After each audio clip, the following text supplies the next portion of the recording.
Jā, nu es varu teikt tā.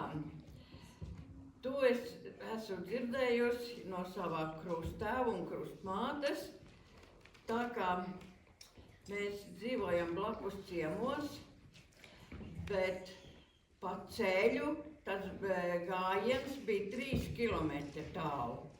Bet, ja gribēja iziet cauri mežam, tad bija tikai 1 kilometrs.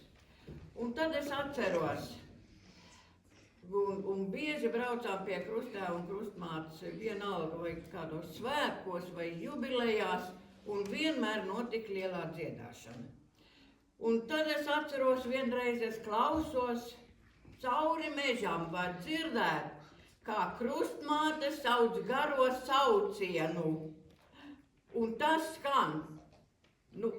Tas bija kaut kas tiešām.